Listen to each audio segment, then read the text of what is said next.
Hello friends, నేను మీ Ahmed Pasha. Welcome to the media report. చిన్నప్పుడు స్కూల్లో మా గురువులు మాకు ఒక ముఖ్యమైన పాఠం నేర్పించారు. ఏంటి అంటే నాలికకి వీపుకు ఉన్న సంబంధం ఏందో చెప్పారు.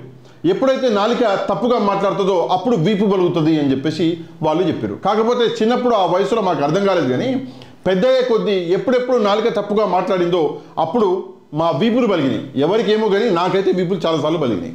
అయితే ఆ ముఖ్యమైన పాఠాన్ని బల్కా సుమన్కి వాళ్ళ గురువులు నేర్పించినట్టే ఉన్నారు.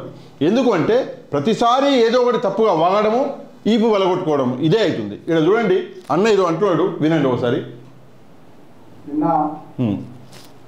కాంగ్రెస్ ప్రభుత్వం వాళ్ళు ఇచ్చినటువంటి 6 గ్యారంటీల్లో మనలో 2 గ్యారంటీలను మేము అమలు చేస్తున్నామని చెప్పి ఉచిత గ్యాస్ సిలిండర్ పథకము, 200 యూనిట్ల ఉచిత విద్యుత్ పథకాన్ని ప్రారంభిస్తున్నామని చెప్పి గొప్పని చెప్పారు. కానీ వాస్తవానికి చూస్తే దాంట్లో ఎక్కడ కూడా రాష్ట్రంలో 1,24,00,000 గ్యాస్ కనెక్షన్లు ఉంటే 90 లక్షల తెల్ల రేషన్ కార్డులు ఉంటే కేవలం 40 లక్షల మందికే ఈ ఉచిత గ్యాస్ సిలిండర్ పథకాన్ని వర్తింపజేస్తామనడం అంటే నిజంగా అది కాంగ్రెస్ పార్టీని వాళ్ళ గ్యారంటీని వాళ్ళ హామీని నమ్మి ఓట్లేసిన జనానికి నెత్తి మీద శటగోపం పెట్టుకునే తప్ప ఇంకోటి కాదు.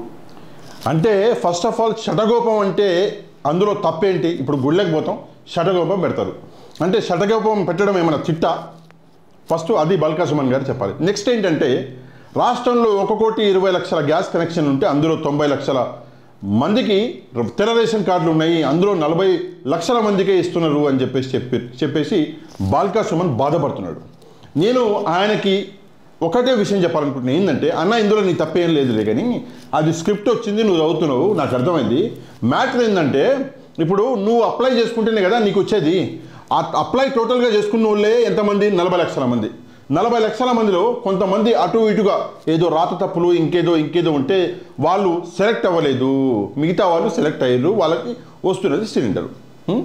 అప్లై 40 లక్షల మంది చేసుకుంటే 90 లక్షల మందికి ఎట్లా ఇస్తారో చెప్పు, నాకు అర్థం కావట్లేదు.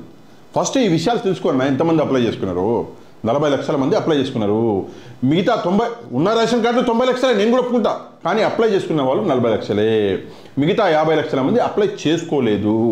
వాళ్ళు ఇవాళ కాకపోతే రేపు కాకపోతే ఎల్లుండి, నెక్స్ట్ మంత్, నెక్స్ట్ ఇయర్ ఎప్పుడైనా అప్లై చేసుకోవచ్చు, ఎక్కడన్నా అప్లై చేసుకోవచ్చు అని చెప్పేసి ఆల్రెడీ ముఖ్యమంత్రి గారు క్లియర్గా చెప్పారు. ఇప్పుడు నువ్వు ఈ విషయాన్ని తీసుకొచ్చి ప్రజల్ని రెచ్చగొడతా అంటే ఆల్రెడీ ప్రజలకి ఈ నిజాలన్నీ తెలుసు. నువ్వు మాట్లాడే తిక్క మాటలు విని వాళ్ళు నవ్వుతారు. అందుకే కొంచెం ఆలోచించి మాట్లాడు. నెక్స్ట్ చూద్దాం. మేము డిమాండ్ చేస్తా ఉన్నాం బీఆర్ఎస్ పార్టీ పక్షాన 90 లక్షల తెల్ల రేషన్ కార్డుదారులందరూ కూడా, పేదలందరికీ కూడా ఈ ఉచిత గ్యాస్ సిలిండర్ పథకాన్ని ఖచ్చితంగా అమలు చేయాలి, వాళ్ళందరికీ వర్తింపజేసినట్టుగా ప్రభుత్వం చర్యలు తీసుకోవాలి. ఈ డిమాండ్ ఏదైతే ఉందో ఈ డిమాండ్కి ముందు నేను ఒక విషయం గుర్తు చేయాలనుకుంటున్నా బల్కా సుమన్ గారికి. ఏంటంటే అన్న, ఇన్ని రోజులు నిద్రపోయినావా? 10 ఏళ్ళు నిద్రపోయినావా?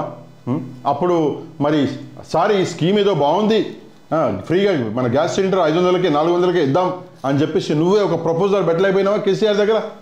ఇన్ని రోజులు నువ్వు వండుకొని కేసీఆర్ ఫామ్ హౌస్లో నువ్వు ఇంట్లో వండుకున్నారు, ఓడిపోయిందాక తెలవలేదు, ఇంట్లో మంట ఏమంటారు అగ్గి రాజేసుకుందని. ఓడిపోయినాక ఇప్పుడు నువ్వు ఓడిపోయినావు, పోయి ఆడ తెలంగాణ భవన్లో కూర్చొని ప్రెస్ మీట్లు పెడుతున్నావు. ఆయన గెలిచి కూడా పాపం బయటికి రాలేక, ముఖ్యమంత్రిగా ఉండలేక పాపం పోయి ఫామ్ హౌస్లో పనుకున్నాడు. ఇప్పుడు కొత్త లొల్లి స్టార్ట్ అయింది. ఏందా లొల్లి? అక్కడ మహారాష్ట్రలో, ఇక్కడ ఆంధ్రప్రదేశ్లో మొత్తం మేము పార్టీలు బీఆర్ఎస్ పెడుతున్నాం, అది చేస్తున్నాం, ఢిల్లీలో ఒక ఆఫీస్ ఓపెన్ చేసిండు, అన్ని చేసిండు, పార్టీ లీడర్లను నిలబెట్టిండు. మహారాష్ట్రలో అయితే కొన్ని లోకల్ బాడీ ఎలక్షన్లలో గెలిచిండు కూడా.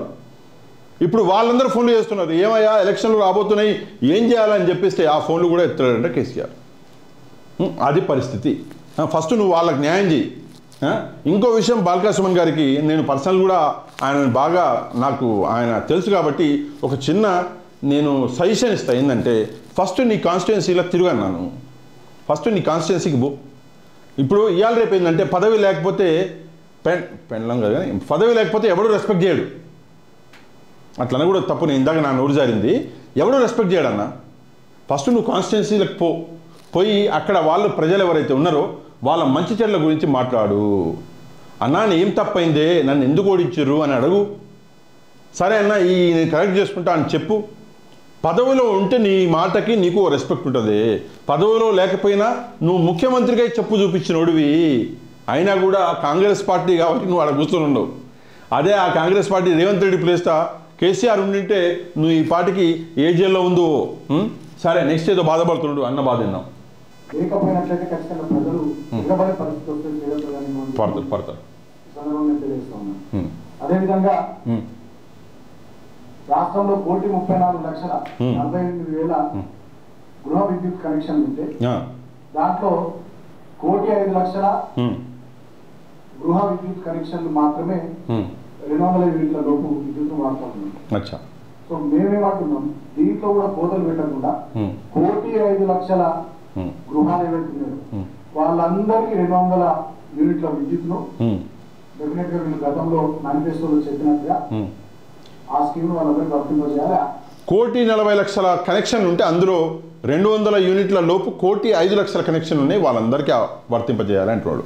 సరే అన్న వర్తింపజేద్దాంలే. కానీ ఇప్పుడు ఒక చిన్న విషయం, నేను ఒక చిన్న క్వశ్చన్ నేను అడుగుతా. ఏంటంటే ఇప్పుడు ఓ స్వీట్ బాక్స్ తీసుకొచ్చి నీకు ఇక్కడ పెట్టినా, నువ్వు కావాలి అంటే తీసుకొచ్చి నేను నీకు ఇస్తా, వద్దు అంటే నేను నీకు తీసుకొచ్చి ఇస్తానా?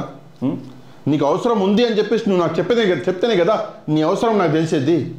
ఎవరైతే అప్లై చేసుకున్నారో, ఎవరి దగ్గర అయితే రేషన్ కార్డు ఉందో వాళ్ళకి తప్పకుండా 200 యూనిట్ల ఫ్రీ కరెంట్ అన్నది ఇస్తున్నాడు రేవంత్ రెడ్డి. లేదు రేషన్ కార్డు ఏమవసరం అంటే రేషన్ కార్డు అవసరం లేదు అని నేను కూడా చాలాసార్లు వాదించిన. కానీ విషయం ఏంటంటే రేషన్ కార్డు అవసరమే, లేకపోతే ఎట్లయితుంది రైతు బంధులాగా అవుతుంది ఇష్యూ. ఇప్పుడు అందరికి ఇచ్చేసామనుకో, రేపు పొద్దున ఆ తీసుకున్న వాళ్ళే ఏమంటారు, అరే వాడు బలిచున్నాడు కోటీశ్వరుడు వానికి ఇస్తున్నారు, కోటీశ్వరుడు కింద వాచ్మెన్కి సపరేట్ మీటర్ పెట్టిండు, అది 200 యూనిట్ వాడు కట్టొచ్చు, వాడు ఇస్తున్నాడు, వాళ్ళకి ఇస్తున్నారు మీరు అని చెప్పేసి వీళ్ళే తిరగబడతారు. అందుకే రేషన్ కార్డులు ఇచ్చి రేషన్ కార్డులలో ఇప్పుడు కొత్త రేషన్ కార్డుకి అప్లై చేస్తే మొత్తం ఎంక్వైరీ అయ్యింది, వీడు పేదోడా కాదా ఎంక్వైరీ అవుతుంది కదా. ఆ కొత్త రేషన్ కార్డులు ఇచ్చి ప్రస్తుతం అప్లై చేసుకున్న రేషన్ కార్డులు ఉన్న వాళ్ళకేమో స్కీమ్ డైరెక్ట్గా ఇచ్చిండు. లేదు అప్లై చేసుకోలేకపోయినాం రేషన్ కార్డు లేకపోయి అంటే వాళ్ళకి రేషన్ కార్డులు కూడా ఇవ్వబోతున్నారు. ఈరోజే అనుకుంటా మన ఎవరో ఒక మినిస్టర్, నాకు ఖచ్చితంగా గుర్తులేదు, బట్టిగారు అనుకుంటా, అనౌన్స్ కూడా చేసిండు కొత్త రేషన్ కార్డు కూడా ఇవ్వబోతున్నాము అని చెప్పేసి. సో కొంచెం ఓపిక పట్టు. ఒక సింపుల్ విషయం సుమన్ గారు, మీరేమో ఏం చేయలేకపోయారు, చేస్తోడిని ఇంకో పుల్లలు పెట్టకండి ప్లీజ్. ఇక్కడ చూడండి నెక్స్ట్ కాకుండా 200 యూనిట్ల వరకు వాళ్ళకు కూడా ఉచితంగా ప్రభుత్వము ఈ 200 యూనిట్ల విద్యుత్ ఖర్చును భరించాలి. అంటే ఏమంటున్నాడు అంటే ఒకళ్ళకి 1000 యూనిట్లు వచ్చింది అనుకోండి కరెంటు బిల్లు, వాళ్ళ దాంట్లో కూడా 200 యూనిట్లు ప్రభుత్వం భరించాలి అంట. అంటే ఫర్ ఎగ్జాంపుల్ ఒకరికి 5,000 యూనిట్లు వచ్చిందనుకోండి, అందులో 200 యూనిట్లు ప్రభుత్వం భరించాలంట. ఇంకో బల్కా సుమన్ గారు, దయచేసి నేను ఒక విషయం చెప్పాలనుకుంటున్నా. మీ మానసిక పరిస్థితి ఎందుకో నాకు కరెక్ట్గా అనిపిస్తలేదు. స్కీములన్నీ పేదవాళ్ళ కోసం తీసుకొస్తుంది ప్రభుత్వం, మీలాంటి వాళ్ళ కోసం కాదండి. ఈ విషయం మీద నేను ఒకటే విషయం చెప్తాను, ఏంటంటే మీలాంటి వాళ్ళ కోసం ఈ స్కీములు కాదు, ఇది పేదవాళ్ళ కోసం స్కీములు. పేదవాడు ఖర్చు పెడితే 150-200 దాటదు, కరెంటు 200 యూనిట్లు దాటదు, ఆ పేదవాళ్ళ కోసమే. ఓ లేదు కోటీశ్వర్లు కూడా 200 యూనిట్లు ఫ్రీగా ఇవ్వాలి అంటే ఇక నువ్వు అది ఇచ్చినావు చూడు, ఏంటి దళిత బంధు కాదు, ఏంది రైతు బంధు, సేమ్ అట్లా అవుతుంది కథ. అందరూ కొట్టుకొని చేస్తారు సరేనా. అందుకే ఫస్ట్ ఆఫ్ ఆల్ మన బాల్కా సుమన్ గారికి ఒక చిన్న రిక్వెస్ట్ ఏంటంటే ఫస్ట్ తెలుసుకొని మాట్లాడండి. ఏదో ప్రెస్ మీట్ పెట్టాలి, తొందర ప్రెస్ మీట్ పెట్టాలి, నేను హైలైట్ అవ్వాలి, ఇవన్నీ చిల్లర మాటలు. తెలుసుకోండి ఒకటి. రెండో విషయం, మీ కాన్స్టిట్యున్సీలో తిరగండి, ప్రజలు పడుతున్న బాధలు ఏందో ఒకసారి తెలుసుకోండి. ఊకే వచ్చి అలా బీఆర్ఎస్ ఆఫీసు ఓపెన్ ఉంటుంది, కెమెరాలు ముందర ఖాళీగా ఉంటాయని చెప్పేసి ఊకే వచ్చి కూర్చొని ఏదో పెద్ద ప్రిపేర్ అయ్యి వచ్చినట్టు మళ్ళీ పేపర్లు తీస్తున్నాడు. ప్రిపేర్ ఉండదు, మన ఏముండదు. నిన్న ఆయన చెప్పిండు రేవంత్ రెడ్డి గారు, నిన్న ఆయన మాట్లాడిండు, ఈరోజు ఈయన ఏదో మాట్లాడాలి. రేవంత్ రెడ్డిని ఢీకొంటున్న బాల్కా సుమన్ అని చెప్పేసి ఆడ యూట్యూబ్లలో పేపర్లలో రావాలి, వచ్చి ఈయన హైలైట్ అవ్వాలి అనుకుంటున్నాడు. అట్లా హైలైట్ అయితే బాగానే ఉండు, అట్లా హైలైట్ అయితే చాలా బాగుండు. నీకు క్లియర్ ఎగ్జాంపుల్ చెప్తా బాల్కా సుమన్ గారు, మీకు క్లియర్ ఎగ్జాంపుల్ చెప్తా. జగ్గారెడ్డి గారు తెలుసా మీకు? కాంగ్రెస్ పార్టీలో ఉన్నాయి జగ్గారెడ్డి గారు.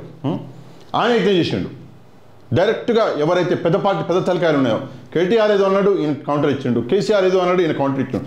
నేను జగ్గన్న రాంగ్ అంటలేను, జగ్గారెడ్డి గారు మంచి లీడర్, మనసులో ఏది దాచుకోకుండా మాట్లాడే లీడర్ జగ్గారెడ్డి. కానీ ఆయన ఏం చేసిండు, కాన్స్టిట్యున్సీ నేను లైట్ తీసుకుంటాను. ఇక ఆయన మాట చెప్తున్నా, జగ్గారెడ్డి గారు కూడా స్ట్రైట్ ఫార్వర్డ్గా మాట్లాడతారు, నేను కూడా స్ట్రైట్ ఫార్వర్డ్. కాన్స్టిట్యున్సీని లైట్ తీసుకుని ఇట్లానే వచ్చి ప్రెస్ మీట్లు పెట్టాడు. ఫైనల్గా మొత్తం కాంగ్రెస్ పార్టీ గెలిచి పవర్లోకి వచ్చింది, పాపం ఆయన ఓడిపోయాడు. అట్లా నువ్వు ఈ మాటలన్నీ మానుకొని నువ్వు కాన్స్టిట్యున్సీకి పోయి అక్కడ ప్రజలు ఏముంది ఏం కావాలి వాళ్ళకి అది తెలుసుకో, అందులోనే నీకు కూడా మంచి జరుగుతుంది. లేదు నువ్వు ఇది పార్లమెంటు ఎలక్షన్ల కోసం చేస్తున్న స్టంటులా అవన్నీ చెప్పు, నాకు ఎంపీ సీట్ కావాలి అందుకే ఈ స్టంటులన్నీ చేస్తున్నానా, కేసీఆర్ కాడ మార్కులు కొట్టేయడానికి అని చెప్పేసి ఆ మాటనే చెప్పు, మేము ఊరుకుంటాం. ఏదో ఒకటి తెలుసు, ఇట్లాంటి మాటలు ఆపే. పార్లమెంట్ ఎలక్షన్ల కోసం అయితే పార్లమెంట్ ఎలక్షన్ల కోసం అని క్లియర్గా చెప్పు. ఏదేమైనా ప్రజలని మభ్యపెట్టకు. ఈ మొత్తం కంటెంట్ మీద మీరేమనుకుంటారో తప్పకుండా కమెంట్ చేయండి. నెక్స్ట్ వీడియోలో మళ్ళీ కలుద్దాం. అంతవరకు థ్యాంక్ యూ వెరీ మచ్. జై హింద్.